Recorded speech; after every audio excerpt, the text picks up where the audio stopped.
Kaieteur Radio, keeping you informed. Demerara and Essequibo 99.1 FM. Burbies 99.5 FM. Kaieteur Radio.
Good day. Welcome to your news at noon on Kaieteur Radio. I'm Kevin Smith. In news today, the Natural Resource Governance Institute, or NRGI, has produced a framework to help nations and their citizens ask critical questions that will lead to the right decisions for multi-billion-dollar ventures.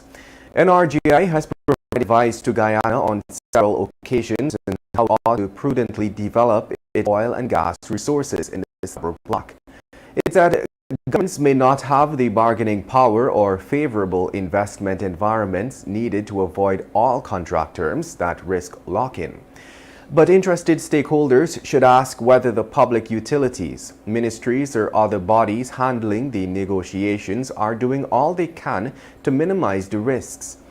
In light of this, it said citizens must ask if contracts for gas projects are armed with a renegotiation clause for the transportation of gas. NRGI reasoned that this ensures the government has enough leverage to adjust deals when necessary and avoid being trapped into taking or paying for gas, no matter the circumstance. This word of advice is premised on the case of Ghana.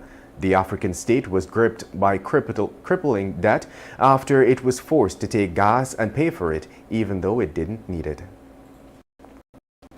And in other news, head of the Environmental Protection Agency, Kemraj Parsram, has confirmed that the regulatory body is in receipt of a draft payment guarantee for oil spill coverage from ExxonMobil Corporation.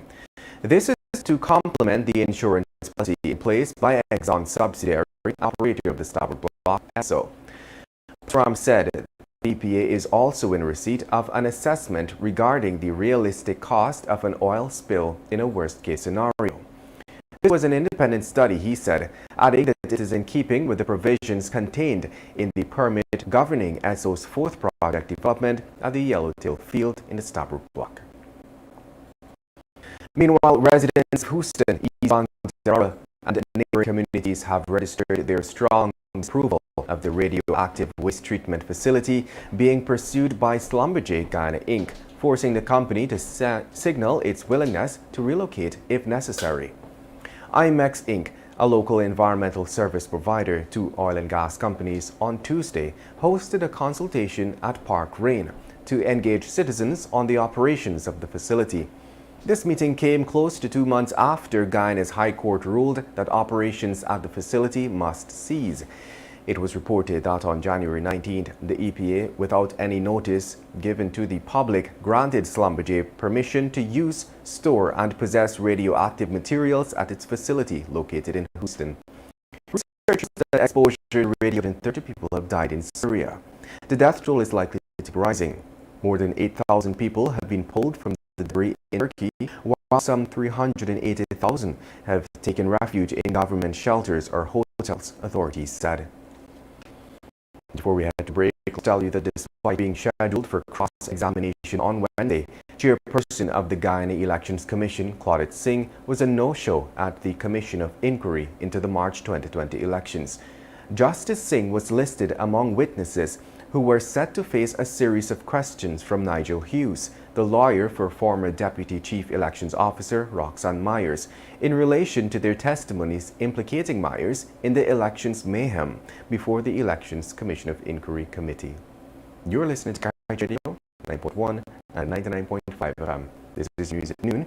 We'll return shortly after the break.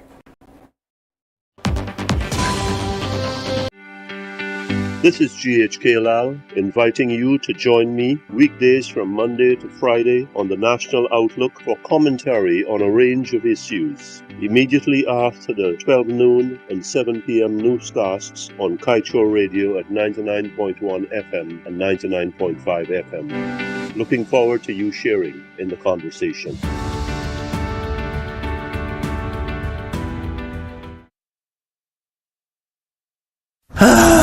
Not a single bar of service. Not with us. Digicel officially has the best mobile coverage in Guyana. Be it in Aishalton or in Etteringban, we got you covered. Digicel, better together.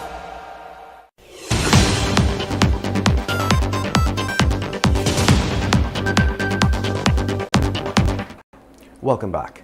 The Guyana Elections Commission took a decision at statutory meeting on Tuesday to request the Guyana Police Force to investigate 3 cases of duplicate registrations which were committed during the ongoing cycle of continuous registration. In a release to the press, GECOM explained that the decision was taken after deliberations on a report on internal investigations that were conducted in relation to the duplicate registration transactions. These investigations revealed that 3 persons who were already registered applied again for registration using different source documents with different dates of issue, names and dates of birth. And 24-year-old Kellan Anthony Scott of Limlair, Quarantine Berbice died yesterday morning after his motorbike crashed into a parked truck on Ashline Public Road. Reports are that Scott was proceeding west on the southern lane on his motorcycle at a fast rate when he lost control and crashed into the truck that was parked along the public road sometime around 6 a.m. He was picked up by public-spirited persons and rushed to the Port Morant Hospital, where he was pronounced dead on arrival. And while expending approximately $186 million to modernize the front of the Cliff Anderson Sports Hall and to install the heating, ventilation and air conditioning systems, the Ministry of Culture, Youth and Sport would also be spending another $31 million to execute the electrical works on the facility. According to information released on the NPTAB website, is that following the national competitive bidding procedures, a contract has been awarded to a contractor, A. Orgasine and Sons, to do the electrical works at the facility.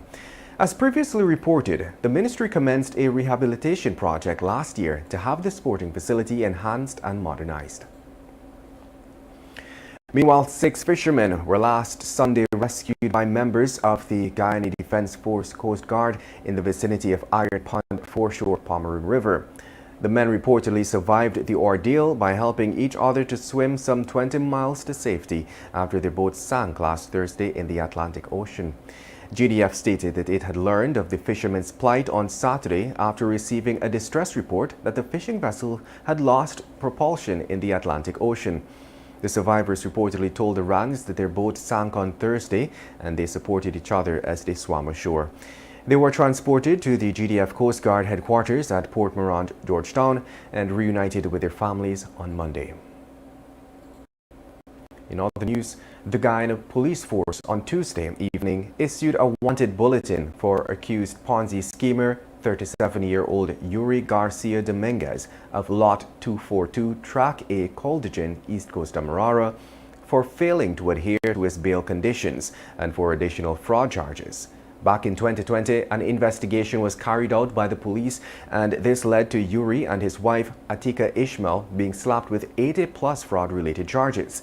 Ishmael was also charged with conspiracy to commit a felony. Ishmael had denied the charge, which alleges that on July 27, 2021, she conspired with her husband and others to forge a COVID-19 test result to show that she was positive.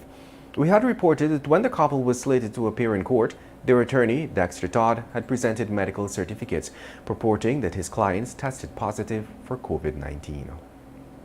And at this time, as usual, we close off with a little bluntness with the page 7 of today's Kaieteur News.